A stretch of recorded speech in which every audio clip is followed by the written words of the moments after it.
आज मैं आपको बताने वाला हूँ मार्केट के अंदर आप स्ट्रॉन्ग सपोर्ट एंड रेजिस्टेंस कैसे बना सकते हैं, कैसे ड्रॉ कर सकते हैं। मार्केट के अंदर अगर आपको ऑप्शन ट्रेडिंग करनी है तो सबसे इम्पोर्टेंट रहता है मार्केट के अंदर सपोर्ट एंड रेजिस्टेंस। तो आप कैसे उसको अच्छे से फाइंड कर सकते हैं कि कौन सा सपोर्ट एंड रेजिस्टेंस स्ट्रॉन्ग रहेगा, जिससे आपकी ट्रेडिंग बहुत ही आसान हो जाएगी।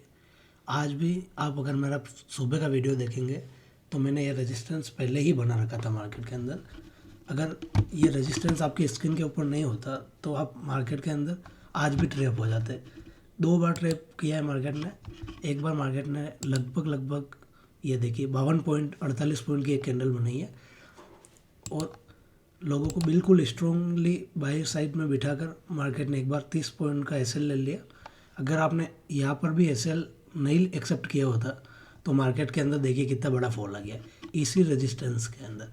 तो मैंने कैसे फाइंड किया कि इस जगह से मार्केट गिर सकता है या कैसे फाइंड किया कि इस जगह से मार्केट उठ सकता है, इसको आज मैं आपको बड़े ही आसान तरीके से बताने वाला हूँ। लोग इसको अलग अलग नाम से बोलते हैं, कोई इसको फेयर वैल्यू गैप बोलता है, कैसे भी बोलता है, लेकिन काम सपोर्ट एंड रेजिस्टेंस का वही है जो बेसिकली होता है कि सपोर्ट पे मार्केट जाएगा तो बाइंग करना है, रेजिस्टेंस पे जाएगा तो सेलिंग करनी है।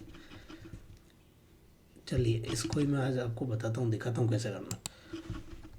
जैसे कि मार्केट के अंदर एक बार आपको बड़े टाइम फ्रेम पे शिफ्ट होना।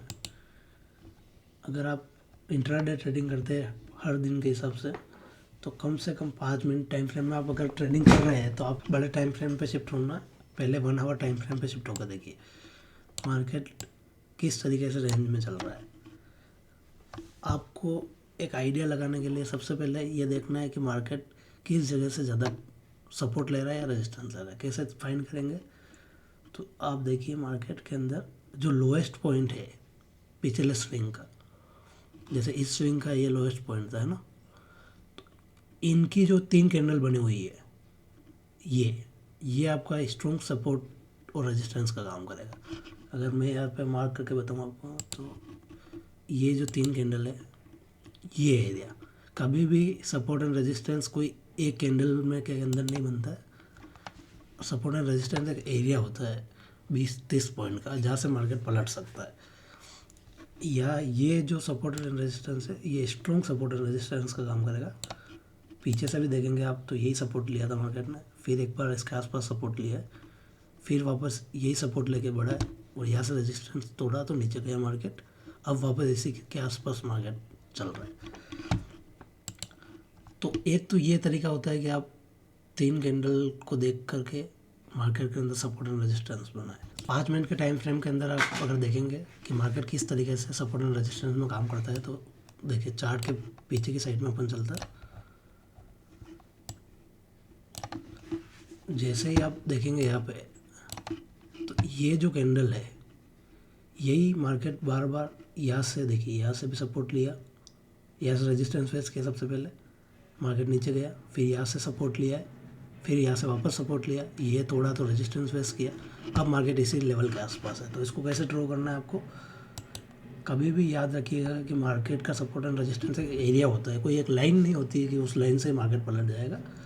आपको एक 30-40 पॉइंट का एरिया लेकर चलना पड़ता है जो एक स्ट्रॉन्ग सपोर्ट एंड रेजिस्टेंस का काम करता है। तो अगर आप ड्रॉ करेंगे यहाँ से तो ये देखिए इस तरीके से ड्रॉ होगा। अब आप जब भी देखेंगे इसके अंदर ये पीछे भी आप जाएंगे तो यही काम कर रहा है। इस तरीके से आपको ड्रॉ करना रहता है मार्केट के अंदर सपोर्ट एंड रेजिस्टेंस, जिसमें आप देखेंगे कि आराम से मार्केट बहुत ही स्ट्रांगली इस जगह से या तो बाउंस बैक कर रहा है या फिर अगर बेरिश हो रहा है तो पूरा बेरिश हो रहा है।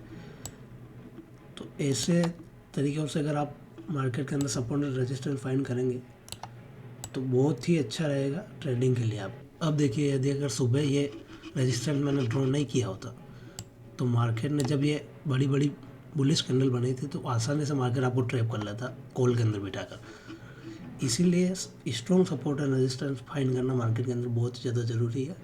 उसी से आपकी ट्रेडिंग ईजी होगी और उससे से आप प्रॉफिटेबल हो सकते हो। दूसरा मैं आपको बताता हूँ कि कैसे मार्केट के अंदर और किस तरीके से आप मार्केट के अंदर एक strong support and resistance find कर सकते हैं।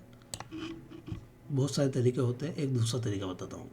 दूसरा एक तरीका है कि आप मार्केट के अंदर बड़े टाइम फ्रेम के अंदर 1 डे के टाइम फ्रेम के अंदर शिफ्ट होकर देखिए मार्केट के अंदर क्या हो रहा है। जब भी आप 1 डे या बड़े टाइम फ्रेम के अंदर शिफ्ट होंगे तो आप देखिए मार्केट के अंदर प्रीवियस लास्ट जो स्विंग बना है मार्केट के अंदर, जो लास्ट लो लगा है वो किस तरीके से काम कर रहा है। लास्ट लो का जो कैंडल होता है वो आपके लिए एक स्ट्रॉन्ग सपोर्ट एंड रेजिस्टेंस का काम करेगा। जैसे इसके अंदर ये देखिए, ये जो कैंडल है ये लास्ट स्विंग का लो है, तो इसको आप पूरी कैंडल को आप एक स्ट्रॉन्ग सपोर्ट एंड रेजिस्टेंस मान सकते हैं। ये देखिए मार्केट इसी जगह आया, यहाँ से रेजिस्टेंस लिया, वापस यहाँ से रेजिस्टेंस लिया, अभी यहाँ से रेजिस्टेंस लिया और अभी आसपास ही चल रहा है। जब भी मार्केट आया इसके पास यहाँ से सपोर्ट लिया मार्केट। तो इस तरीके से आप जो लास्ट स्विंग का जो कैंडल होता है बड़े टाइम फ्रेम पे, उसको आप एक सपोर्ट एंड रेजिस्टेंस की तरह ले सकते हैं। वो आपके लिए एक अच्छा सा काम करेगा सपोर्ट एंड रेजिस्टेंस की तरह। और अगर आप छोटे टाइम फ्रेम पे काम करते हैं तो सबसे अच्छा आपको रहता है प्रीवियस डे का हाई और प्रीवियस डे का लो। ये सपोर्ट एंड रेजिस्टेंस सबसे स्ट्रॉन्ग रहता है अगले दिन के मार्केट के हिसाब से। इसको भी आप ड्रॉ करके रख सकते हैं। इस तरीके से आप धीरे धीरे मार्केट के अंदर अगर सपोर्ट एंड रेजिस्टेंस अच्छे से ड्रॉ करेंगे तो आपके प्रॉफिटेबल होने के चांस बहुत ज़्यादा हो जाएंगे।